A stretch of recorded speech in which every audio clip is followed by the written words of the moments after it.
व्यक्तिगत सर्वनाम या पर्सनल प्रोनाउन। व्यक्तिगत और पर्सनल से आप ये मत समझ लीजिएगा कि ये किसी की निजी संपत्ति है, मेरी जेब में है इसलिए पर्सनल है। नहीं नहीं, ऐसा नहीं है। या मेरे नाम का ठप्पा लगा हुआ है उस पर पर्सनल है, नहीं, ऐसा नहीं है।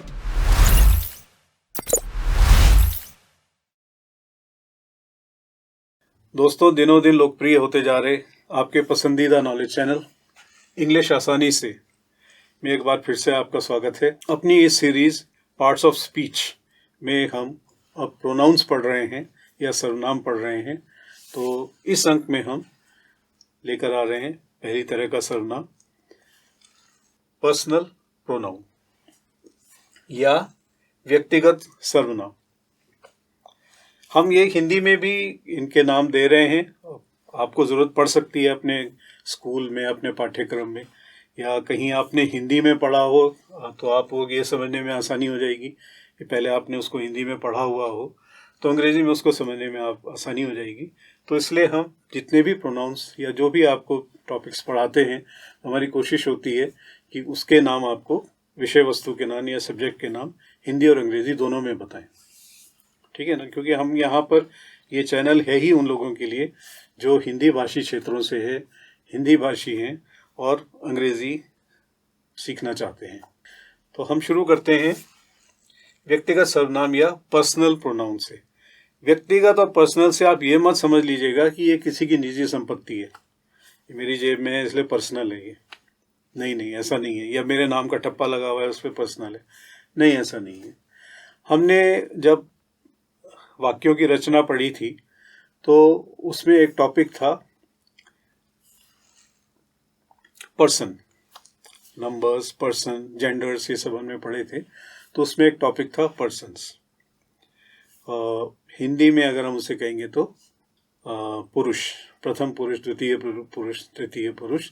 ऐसे ही अंग्रेजी में था फर्स्ट पर्सन, सेकंड पर्सन और थर्ड पर्सन। तो इससे जुड़ा है ये नाम पर्सनल प्रोनाउन या व्यक्तिगत सर्वनाम। व्यक्तिगत क्यों है ये? क्योंकि ये फर्स्ट पर्सन, सेकंड पर्सन या थर्ड पर्सन से रिलेटेड होता है। और नाउन में पर्सन होते हैं, first person, second person, third person. ठीक है ना। जैसे अगर मैं कह रहा हूँ, मैं अपना नाम लेता हूँ तो मैं फर्स्ट पर्सन हूँ। आप सुन रहे हैं, मैं आपका नाम लेता हूँ तो आप सेकंड पर्सन हो। हम तीसरे जिसके बारे में बात कर रहे हैं, जिस विषय पे बात कर रहे हैं, उसका नाम लेते हैं तो वो थर्ड पर्सन है। तो इस तरह से ये पर्सनल प्रोनाउन कहलाता है, क्योंकि ये वहाँ पर उन नाउन्स की जगह ले लेता है। मेरे नाम की जगह मैं हो जाएगा, आपके नाम की जगह आप हो जाएगा, किसी तीसरे व्यक्ति या विषय के नाम की जगह वह या वे हो जाएगा। तो इस तरह से ये प्रथम पुरुष, द्वितीय पुरुष, तृतीय पुरुष या first person, second person, third person, यानी पर्सन से ये रिलेटेड है, इसलिए इसे पर्सनल प्रोनाउन कहते हैं। इसके उदाहरण हैं आई, यू, ही, शी, इट, दे वगैरह। जैसा अभी हमने अभी पिछले अंक में बताया, अगर मैं बार बार कहूँगा, अपना नाम ले लेके कहूँगा तो वो बहुत लंबा हो जाएगा, कम्बरसम हो जाएगा, ऑकवर्ड हो जाएगा। ऐसे ही यू, आपका नाम भी मैं बार बार लूँगा तो ऑकवर्ड हो जाएगा। यहाँ पर ये ध्यान दें, हम कुछ शब्द इस्तेमाल नहीं कर रहे हैं जो कि प्रोनाउन है, लेकिन हम इस्तेमाल नहीं कर रहे हैं। हम उसका नहीं कह रहे हैं, है ना। क्यों नहीं कह रहे हैं? वो दूसरी तरह के प्रोनाउन है। हम प्रोनाउन की भी प्रकार होती है, सर्वनाम भी अलग अलग प्रकार के होते हैं। Pronoun are of different types. तो टाइप्स ऑफ प्रोनाउन में जब हम आते हैं तो पहला हम यहाँ पर देख रहे हैं पर्सनल प्रोनाउन या व्यक्तिगत सर्वनाम। ठीक है, इनकी विशेषता वही है, पिछले अंक में भी आपको बताया था कि ये वचन या लिंग नहीं बदलते हैं किसी का। ठीक है ना, विदाउट चेंजिंग द नंबर और जेंडर। जैसे मैं आई कहूँगा तो आई क्या है? मैं कहूँगा अगर मैं, तो ये सर्वनाम है, प्रोनाउन है आई। लेकिन जैसे सिंगुलर नंबर, क्योंकि मैं सिंगुलर हूँ, अकेला हूँ। अगर हम कहता, हम होते, तो वो वी होता, हम रहते, और वहाँ पर वो प्लूरल नंबर होता। ऐसा नहीं है कि वी कहने से वो नंबर चेंज हो जाएगा या आई कहने से नंबर चेंज हो जाएगा। और अगर मैं पुरुष हूँ, पुरुष, आई एम मेल, मेरा जेंडर अगर मेल है, तो आई कहने से मेरा जेंडर भी चेंज नहीं हो जाएगा। यू कहने से आपका जेंडर चेंज नहीं हो जाएगा, दे कहने से उनका जेंडर चेंज नहीं हो जाएगा। तो ना तो नंबर बदलेगा ना जेंडर बदलेगा। जैसा कि पहले समझाया था कि ये बिना कोई छेड़छाड़ किए नाउन के गुणों से कोई छेड़छाड़ नहीं होगी।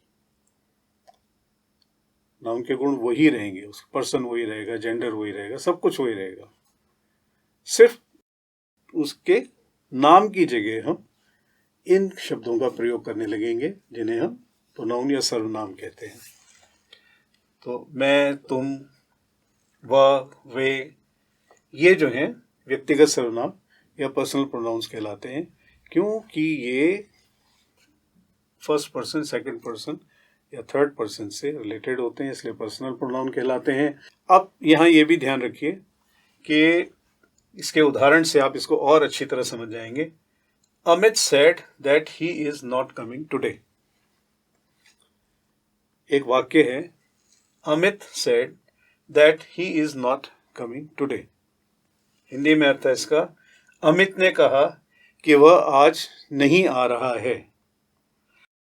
यहां हमने अमित का नाम सिर्फ एक बार इस्तेमाल किया। अमित ने कहा कि वह आज नहीं आ रहा है। Amit said that he is not coming today. दोबारा जब उसका नाम इस्तेमाल करना था अमित का, तो वहां पर हमने ही का प्रयोग किया। हमने बार बार ये नहीं कहा Amit said that Amit is not coming today.